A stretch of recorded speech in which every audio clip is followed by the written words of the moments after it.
और इस वक्त की खबर आपको बता दें, दिल्ली के उपराज्यपाल ने एक आदेश जारी किया है जिसमें डीडीसी यानी डायलॉग एंड डेवलपमेंट कमीशन के वाइस चेयरपर्सन और आप के नेता जैस्मिन शाह को मिलने वाली तमाम सुविधाओं पर रोक का आदेश यहां पर उपराज्यपाल की तरफ से दिया गया है। जैस्मिन शाह के दफ्तर पर ताला लगाने का निर्देश दे दिया गया है। साथ ही आपको बता दें कि जैस्मिन के सरकारी वाहन और स्टाफ पर भी रोक के आदेश हैं। दिल्ली के उपराज्यपाल ने ये आदेश जारी किया है। वहीं डीडीसी की अगर बात करें तो दिल्ली सरकार का ये थिंक टैंक माना जाता है।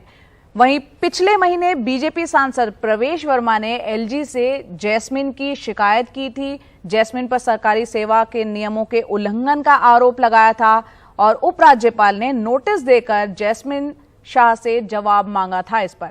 वहीं जैस्मिन शाह ने कहा था कि ये मंत्री पद है और मुख्यमंत्री के अधिकार में आता है।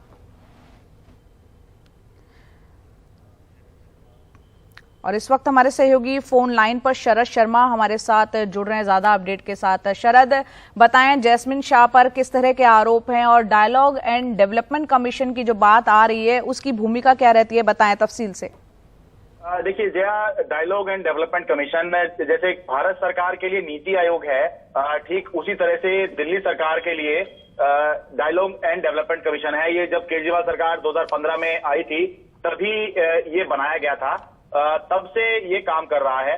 तो जो जैस्मिन शाह हैं उनके ऊपर बीजेपी सांसद प्रवेश वर्मा ने यह आरोप लगाया था कि ये आम आदमी पार्टी के प्रवक्ता की तरह इस समय काम कर रहे हैं। टीवी पर ये प्रवक्ता के तौर पर ही अपेयर होते हैं, डिबेट भी करते हैं और ये सर्विस रूल का उल्लंघन है। ये शिकायत करते हुए उपराज्यपाल को उन्होंने शिकायत भेजी थी।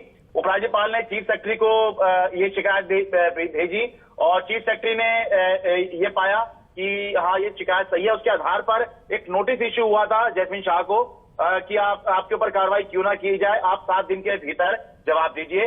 तब जैस्मिन शाह ने कहा था कि ये आपके अधिकार क्षेत्र में ये नहीं आता है ये पद, क्योंकि एक मंत्री रैंक का पद है और केवल मुख्यमंत्री को ही अधिकार है मुझे पद से हटाने का या मेरे ऊपर किसी तरह की कार्रवाई करने का। तो समझा जाता है कि ये वही मामला है। हालांकि आदेश में कुछ नहीं लिखा गया है, आदेश में केवल जो जारी हुआ है उसमें ये लिखा गया है कि दफ्तर पे जैस्मिन शाह के ताला लगा दिया जाए और जो सरकारी वाहन जो भी स्टाफ उनको मिलता है तुरंत प्रभाव से सब कुछ वापस ले लिया जाए। जी, संक्षेप में ये भी बताएं शरद की वाइस चेयरपर्सन के तौर पर किस तरह का आरोप लगा है कि सरकारी नियमों का उल्लंघन की बात हो रही है। प्रवेश वर्मा जो कि बीजेपी के सांसद है उन्होंने भी शिकायत की थी, तो क्या आरोप है कि किस तरह का बेजा इस्तेमाल किया है उन्होंने?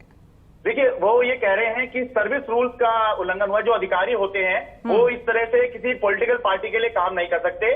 पद का दुरुपयोग करने का आरोप लगाया गया है जैस्मिन शाह पर। हालांकि हम देखते हैं कि अलग अलग जो संस्थाएं हैं देश में उसके जो चेयरपर्सन या वाइस चेयरपर्सन या और पॉलिटिकल अपॉइंटी होते हैं और वो अलग अलग पॉलिटिकल पार्टियों के लिए, चाहे वो आम आदमी पार्टी हो, चाहे वो बीजेपी हो या कांग्रेस हो, सभी के जो पदाधिकारी होते हैं वो काम करते हैं क्योंकि एक तरह के पॉलिटिकल अपॉइंटी वो होते हैं। तो इसमें सर्विस रूल्स का उल्लंघन की बात की गई है, लेकिन अभी उपराज्यपाल की तरफ से ये जो आदेश जारी किया गया है इसमें वो सर्विस रूल का हवाला नहीं दिया गया। कैसे सर्विस रूल के तहत जैस्मिन शाह आते हैं, क्योंकि हम सब जानते हैं कि जैस्मिन शाह जो है या ये जो पद है डीडीसी वाइस चेयरमैन का, इससे पहले आशीष खेतान इसके वाइस चेयरपर्सन हुआ करते थे, वो भी आम आदमी पार्टी के नेता थे। जैस्मिन शाह बने हैं, ये भी आम आदमी पार्टी के नेता है। तो कैसे ये पद सर्विस रूल्स के तहत आता है, ये अभी उपराज्यपाल की तरफ से जो है कम से कम मीडिया को नहीं बताया गया है। बिल्कुल, तो उपराज्यपाल की तरफ से जो आदेश आया है उसमें इस बात की जानकारी नहीं है कि जो आदेश दिया गया है उसके पीछे का आधार मूल वजह